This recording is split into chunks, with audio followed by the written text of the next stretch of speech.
নয়নের টাকাই তো একটা গণভোট হয়ে যায়। গণঅধিকার এমন কোন কাজ করলো এনসিপি সাহেবের দল, বিএনপি বানাইলো তো, তারপরে রাজাকার আব্দুর রহমান বিশ্বাসকে রাষ্ট্রপতি বানাইলো, রাজাকার শাহ আজিজকে তারা প্রধানমন্ত্রী বানাইলো। এরা আবার জামাত নিষিদ্ধ চায় কেন? তার স্বাধীনতা বিরোধী। এরাও তো ছিল পিয়ারের এটা না, আমি জিজ্ঞেস করতেছি না এরপরে মিথ্যা ছিল না সত্য ছিল? নাসিরউদ্দিন পাটোয়ারির কথায় কি বলা যায় যে আগে গণভোট দিলে টাকা খরচ হয় বেশি আলাদাভাবে, তো উনি বললেন যে ওই নয়নের টাকাই তো একটা গণভোট হয়ে যায়।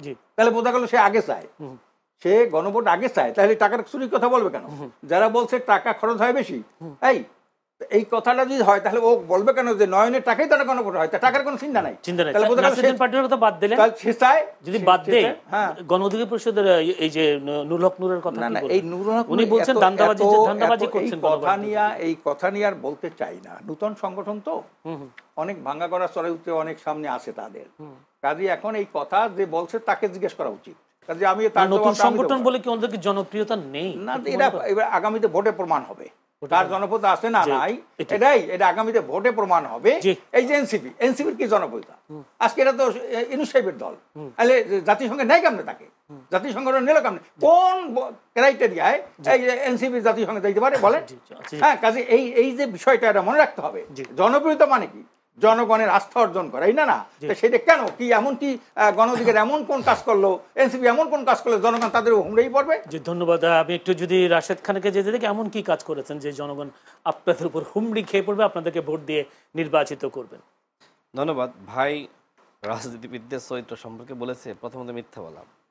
দেখেন, আমি যদি বলি একটা প্রশ্ন তার কাছে আমার, সেটা হলো যে তাদের একজন নেতা তিনি বক্তব্য দিয়েছিলেন যে এদেশে যদি কমিউনিস্টরা ক্ষমতায় আসে ইসলাম কায়েম করা যাবে, কিন্তু জামাত যদি কখনো ক্ষমতায় আসে ইসলাম কায়েম করা যাবে না।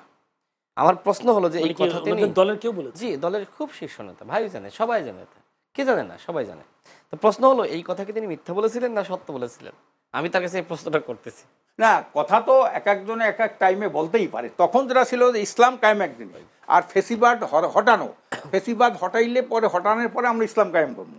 কিন্তু এখন ফেসিবাদের জন্য জামাতের সাথে যে আমাদের যারা নির্বাচনী সমঝোতা, এটা কিন্তু ফেসিবাদ আর আসতে না পারে, এই ভোট ডাকাতি হতে না পারে, একটা কার্যকর পার্লামেন্ট হতে পারে।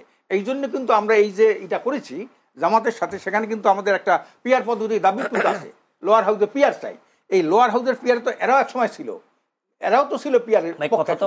এটা না, আমি জিজ্ঞেস করতেছি না এরপরে মিথ্যা ছিল না সত্য ছিল? না উনি বলছেন রাজনীতি এটা বলেছিল এরপরে তাদের সাথেই ছিল না। তখন হয়তো বিভিন্ন সময় যেমন বাবু নবীর কথা বলে, এই জমিয়ত কথা বলে, জমিয়তে স্লোগান দিয়েছে, মানে সেটা একটা রাজনীতিক একটা স্ট্যান্ড করেছে। এটা তার কথা, এটা তার কথা। এটা বলতেছি যে তাদের সিনিয়র নায়েবে আমির আপনার ফয়জুল করিম এই কথা বলেছেন। আমি তাকে জিজ্ঞেস করতেছি যে তিনি মিথ্যা বললেন না সত্য বললেন? না, এই যে যখন বলছেন রাজনীতির কথা, রাজনীতির কথা, তার মানে এইটা আপনাকে বলতে হবে যে রাজনীতিবিদরা রাজনীতির কথা বলেন, মিথ্যা বলেন না, তাই না? তার কথাই আর কি। না, মিথ্যা কথা তো অনেকে বলে, অনেকে বলে। আমি আপনাকে জিজ্ঞেস করলাম যে আপনি জামাতকে নিষিদ্ধ করা লাগে, এটা কইছে না? ওই যে কি আলাল, জামাতকে নিষিদ্ধ করা লাগে কইছে না? অথচ জামাত নিয়ে তার সরকার গঠন করলো। জামাতের হাতেই দুইটা প্রতীক দিয়া গাড়ি দিয়ে দিল, মন্ত্রী বানাইলো, ঠিক না? হ্যাঁ, এই বিএনপি বানাইলো তো, তারপরে রাজাকার আব্দুর রহমান বিশ্বাসকে রাষ্ট্রপতি বানাইলো, রাজাকার শাহ আজিজকে তারা প্রধানমন্ত্রী বানাইলো। এরা আবার জামাত নিষিদ্ধ চায় কেন? তার স্বাধীনতা বিরোধী।